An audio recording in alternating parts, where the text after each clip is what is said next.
estimados oyentes de este programa, que hoy en los días del Sol Recto iniciamos en el propósito de establecer un diálogo abierto, sincero, con todos los distintos actores sociales que han aportado, que aportan a aclarar la situación histórica que hemos vivido, que hemos vivido aquí en el Ecuador en sus distintas etapas, desde su época colonial, desde su época republicana, en la época moderna, y si se puede hablar de esta posmodernidad, según algunos teóricos.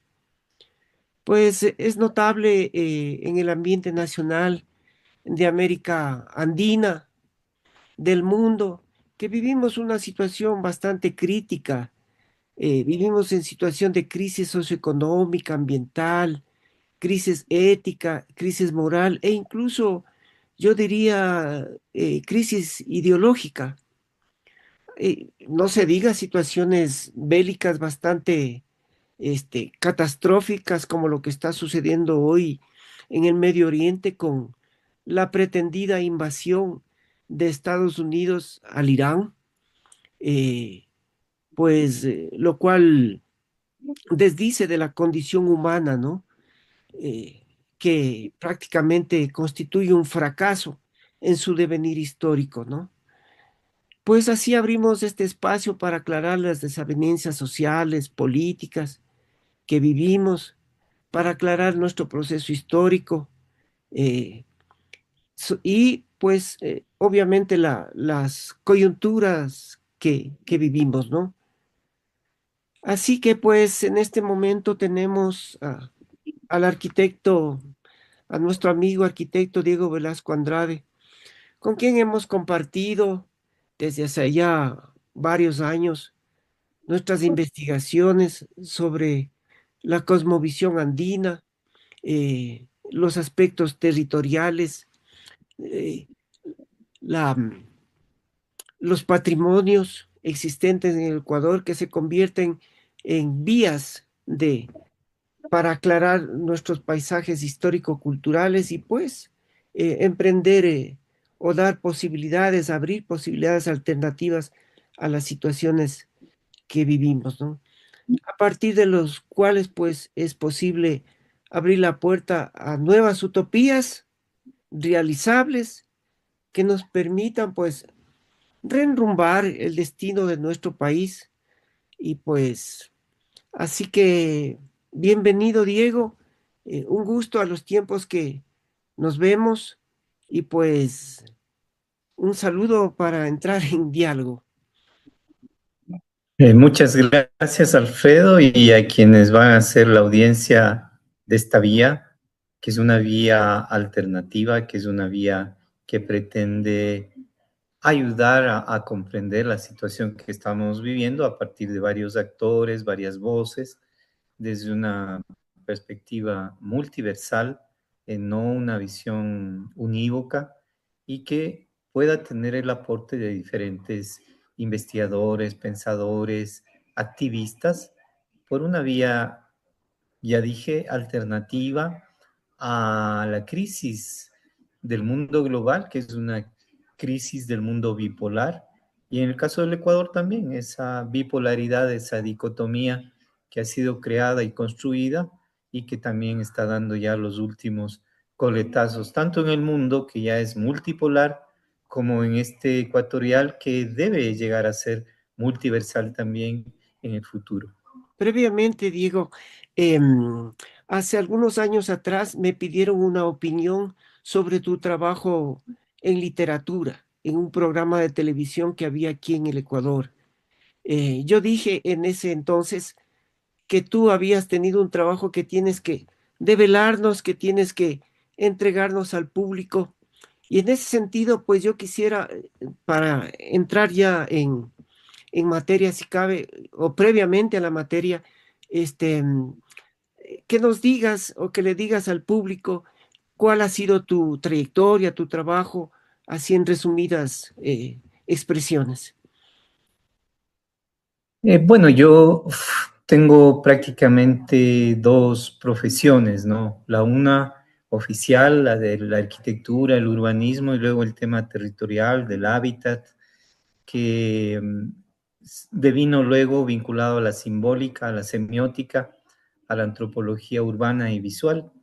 Y por otro lado, la literatura, puesto que desde muy joven yo me dediqué a la escritura, ingresé al taller de Miguel Donoso Pareja en la Casa de la Cultura y luego pues desarrollamos otras actividades ya autogestionarias, los talleres, los colectivos literarios de los 80, fue muy fuerte esa actividad, las evidencias están ahí, pero como esa fue una época muy difícil, sangrienta, yo diría, y tú sabes muy bien, compañeros nuestros de algún modo fueron asesinados o desaparecidos, pues como que todo se replegó, mucha gente se replegó y todas esas evidencias que quedan en revistas, folletos, quedan en fanzines, porque esa época ya hacíamos fanzines en grafitis y en libros, ¿no?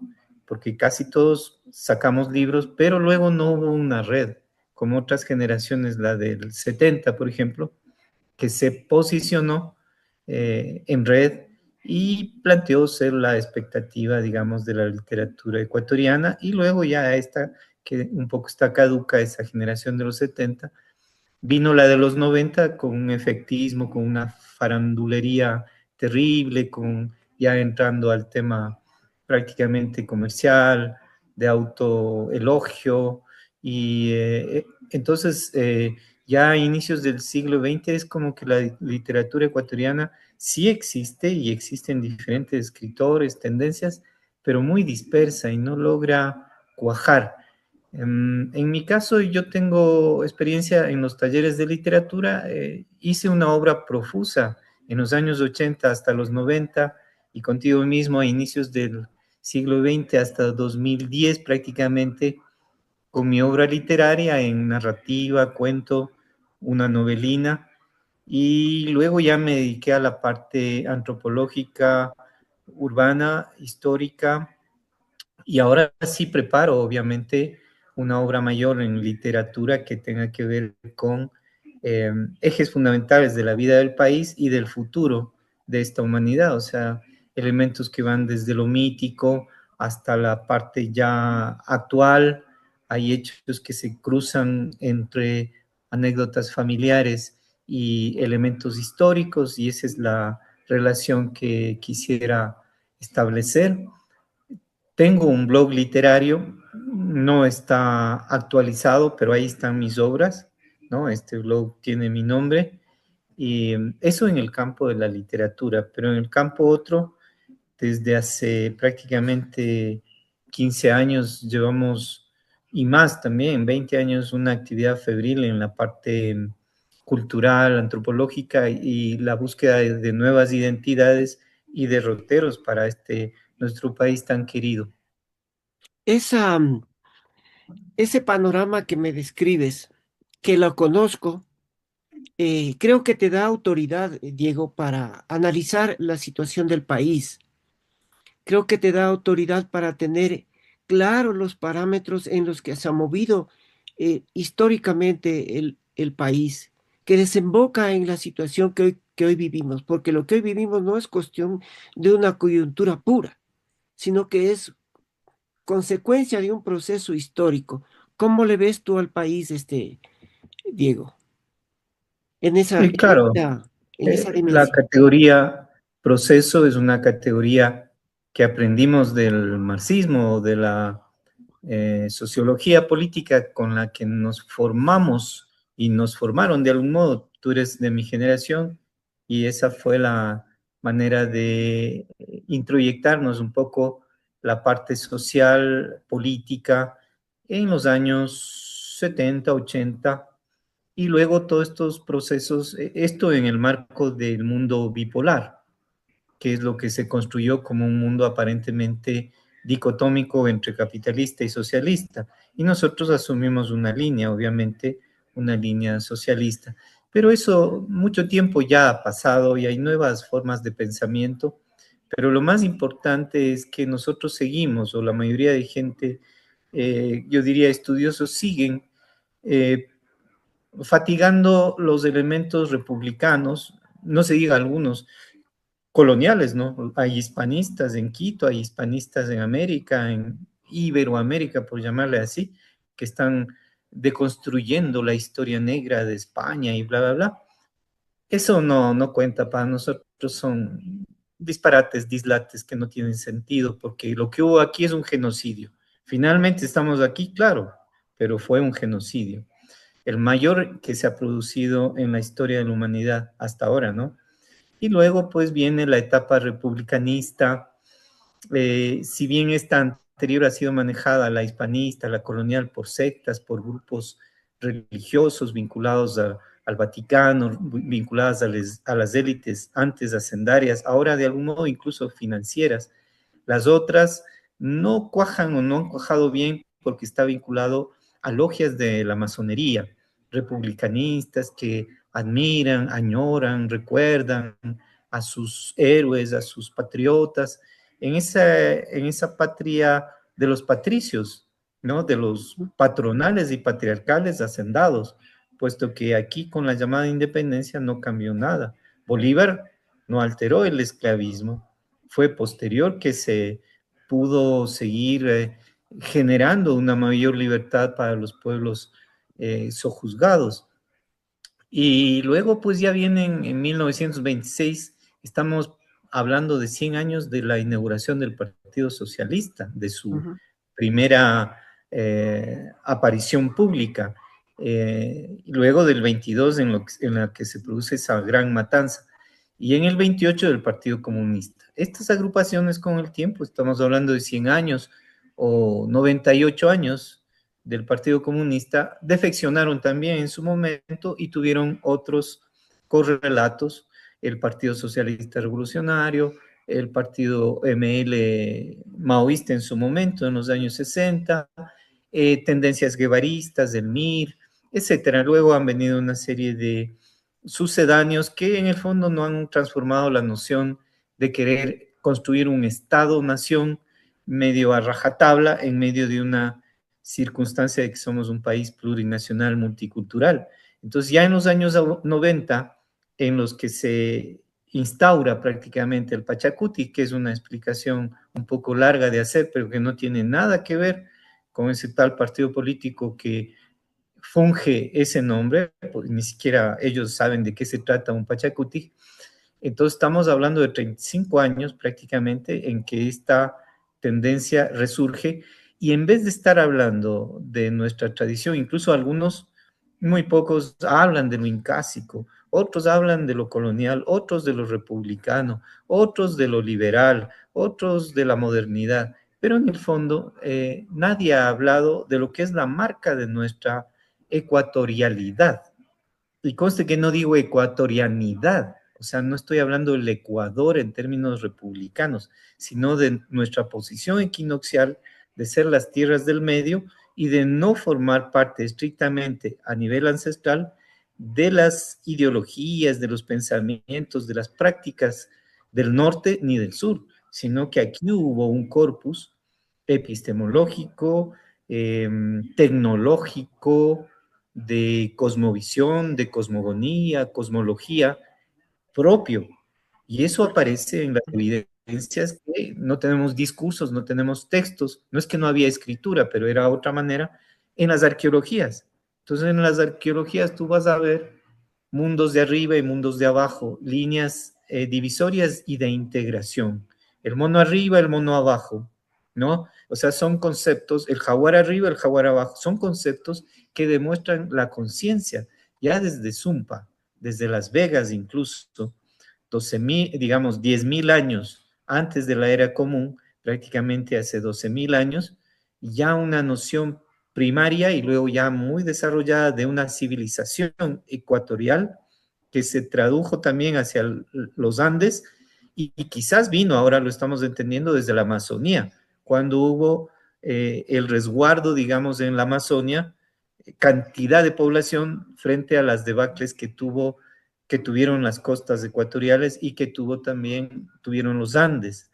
Entonces ahora entendemos de esa transversalidad, incluso en las islas, en el sistema insular, tanto en Galápagos como en el conjunto de islas que tenemos, donde hay marcas, ¿no? Marcas fundamentales, el oro, el espondylus, la navegación, la astronomía, los litos, las marcas en piedras, donde tenemos ya cruces, la cruz cuadrada, la cruz diagonal, la cruz intersolsticial, la cruz interconstelar, y por tanto tenemos una estrella solar propia nuestra, que es el arquetipo de otras que luego se han ido construyendo como que fueran primarias, Ahora, pero no, Diego, hicieron aquí. ahora, Diego, en la década de los 80 se habló del país en ciernes, una teoría que, digamos que influyó en ciertos intelectuales de este país, con lo cual nos hicieron creer que el Ecuador no tenía una identidad preamericana, que estaba en proceso de construcción bajo los parámetros justamente republicanistas. En ese sentido, o sea, podemos nosotros desvelar esa teoría para emprender opciones de identidad de nuestro pueblo que se reflejen en la política nacional, como por ejemplo el establecer la opción de una vía, ¿no? No alternativa, digo yo, ¿no? Sino una vía que recomponga el estatuto nacional, el estatuto ideológico, el estatuto político, social. ¿Qué opinas tú de eso? Claro, el estatuto ontológico del ser, del estar, porque esas visiones que son muchas ligadas, por ejemplo, en la época republicana, a las logias masónicas, a la lautarina, luego transpuestas de manera arbitraria ya a estas épocas con estas logias bolivarianas, etcétera, tomando ídolos de barro, personajes que en el fondo no fueron más que personajes que actuaron en función de intereses, en este caso ni siquiera intereses nacionales, ni panamericanos, ni bolivarianos, como diríamos ahora, sino pues intereses, ahora lo sabemos muy bien, intereses de otras potencias enemigas de España, que apoyaron estos procesos independentistas. Pero esa visión ilusa, esa visión miope y totalmente extraviada del Ecuador en ciernes, pues es una visión republicanista, es una visión que considera que el Estado es el sine qua non de la organización social. Nosotros considero que no tuvimos Estado, que tuvimos mancomunidades y que estas mancomunidades eran inmensas y establecieron alianzas. Se les ha dado un nombre diferente y el gran Juan de Velasco ya les plantea un nombre porque en esa época quizás no podría decir república, nación, país, no era muy común. Entonces dijo reino, reino de Quito, pero ¿qué es Quito? Primero, reino tiene que ver con un sentido amplio de un territorio en el que se reina, se gobierna en común, en este caso en comunis, ¿no? Las comunidades ancestrales ecuatoriales que tenían lógicas muy concretas, a pesar de estar, no sé, desde Pasto hasta la zona de Macará, los paltas, ¿no? Desde los pastos hasta los paltas, desde los quijos y los macas hasta los mantas, hasta los huancavilcas, no sé, etcétera, hasta los punaes. Todo eso fue una gran confederación, una gran mancomunidad con símbolos comunes. Entonces la pista, que es la que seguimos nosotros y tú también obviamente, es encontrar en esos artefactos que demuestran esas lecturas y en esas ciencias ancestrales que ahí está la constitución de un país de la mitad. Entonces, encontrarlo en que estamos en ciernes, o sea, es un despiste tal cual tuvo este poeta tan publicitado en los años 80. ¿Te acuerdas que nos burlábamos de Jorge Enrique Adún? Una novelina que hicimos, le poníamos el Jorge Dije Agú. ¿Y qué decía Jorge Dije Agú? Y promocionado por una editorial de esa época y difundido para toda una generación a través de estos libros que eran textos como de obligada lectura, que Ecuador es una línea imaginaria. Despiste, dos despistes, dos equívocos epistemológicos. Primero, que el Ecuador no es una línea imaginaria. El Ecuador, de hecho, es un corredor geobiológico de transición entre hemisferio norte y sur. No es una línea tampoco en sí mismo, es un decir que es una línea, Ujú, pero establece grandes cambios a todo nivel físico, químico, astronómico en estos dos hemisferios, ¿no? Y en el caso de hablar de el Ecuador en ciernes, la noción persistente de construir un Estado unitario, unívoco, en medio de un conjunto ya desde los años 90 entendemos que hubo tantas luchas que se iniciaron con el Pachacuti. La explicación de eso sería muy larga, pero fuimos testigos y de algún modo observadores y también de algún modo parte de lo que fue el resurgir del movimiento indígena inicial, no el devenir, la debacle que ha tenido hasta el momento, infiltrado, eh, llevado hacia lo que se llama operaciones de disidencia controlada por los militares, por las élites, por ciertos políticos, hasta llegar a la terrible situación actual de lo que constituye el Pachacuti, ¿no? Como partido político, no como proceso de cambio, el cual ujú, sigue. Con esos elementos falsos, con estos equívocos epistemológicos de lo que es el Ecuador, ¿no? Porque de todos modos nuestro nombre es muy importante. Otra cosa es llamarse Colombia en honor a un personaje Colón. genocida, o llamarse Bolivia a otro genocida, ¿no? Pero Ujú, nosotros nos llamamos Ecuador. Entonces debemos ser partícipes y debemos ser conscientes de que los pueblos antiguos ya establecieron ese equilibrio y esa equinoxialidad con implicaciones solares, lunares, constelares y territoriales. Y en ujú. esas cuatro dimensiones ha habido un avance muy grande que tú eres parte también de ese avance, incluso con tu libro sobre la epistemología del summa causae en el sentido original, del vivir y armonía en equilibrio. ¿Y dónde podríamos vivir en armonía y equilibrio en el sentido prístino del término? ¿En el norte? ¿En el sur? No, en el ecuador. Ahora, a propósito de lo que acabas de decir, del summa causa, en el Ecuador hemos tenido como 20 constituciones que han regido en este país, y la última constitución, la del 2008, que se aprueba en épocas de Revolución Ciudadana, se establece esta, este concepto del buen vivir, de la buena vida, del summa causa aquí en el Ecuador. En Bolivia se dio el tema del summa camaña, también en la constitución de esa república. Y pues nosotros creímos que era el momento de impulsar esta, esta noción, este concepto de suma causa.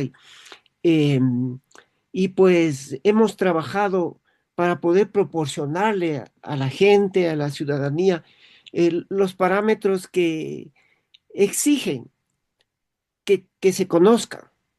Sin embargo, ha habido bloqueos, ¿no? Bloqueos conceptuales incluso, ¿no? Porque yo acabo de leer una tesis de doctorado sobre suma causa, y es aceptable en términos, digamos, sociológicos, en términos de, de una búsqueda, ¿no? De la genealogía del suma causa, y se direcciona hacia lo que se vive la Amazonía. Se decía, por ejemplo, que los indígenas así piensan, así viven, pero no se dan cuenta que en ese así piensan, así viven han pasado 500 años. Entonces, la reflexión que nosotros hacemos y debemos compartir es otra, ¿verdad? En ese sentido, o sea, ¿cuál es tu aporte, digamos, en esas búsquedas, en en este configurar este gran paisaje histórico-cultural que es el Ecuador, con sus distintas eh, eh, partes, ¿no? Paisajísticas, nucleares paisajísticas. Claro, el Summa Causa fue el resultado de unas luchas del mundo indígena y una forma oportunista de ciertos grupos de ocasión en su momento para usarlos como una bandera filosófica, ¿no? Pero hay que entender que este partido político que gobernó durante 10 años prácticamente fue el resultado de una confluencia de fuerzas desde la izquierda hasta el centro, y que tuvo como insumos una serie de elementos que se habían venido posponiendo, incluso con la caída de 3 gobiernos, y que parecía que este gobierno podría dar un poco un respiro y una, digamos, un andarivel libre para estos temas que se habían ido construyendo antes del 2007. Pero ya en el 2008 lo que se propone, digamos, ya es esta característica del país megadiverso, plurinacional, pluricultural, los derechos de la naturaleza.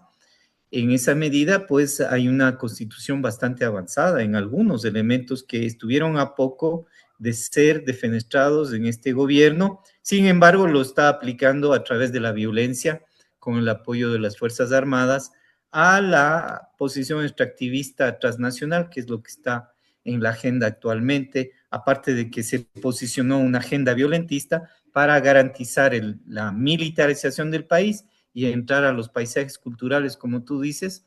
Entonces, mi aporte ha sido básicamente desde la semiótica, la simbólica, porque no nos podemos perder cuando analizamos símbolos, íconos, estructuras icónicas, artefactos, ritualística y calendarios, ¿no? Solares, lunares e incluso constelares que nos permitan entender cómo están realmente como evidencia en una serie de arqueologías, por llamarles así, y en una serie de paisajes histórico-culturales que tienen mucho de paleontológico, de arqueológico, bien que nosotros no somos ni arqueólogos ni paleontólogos, pero demuestran nuestra antigüedad.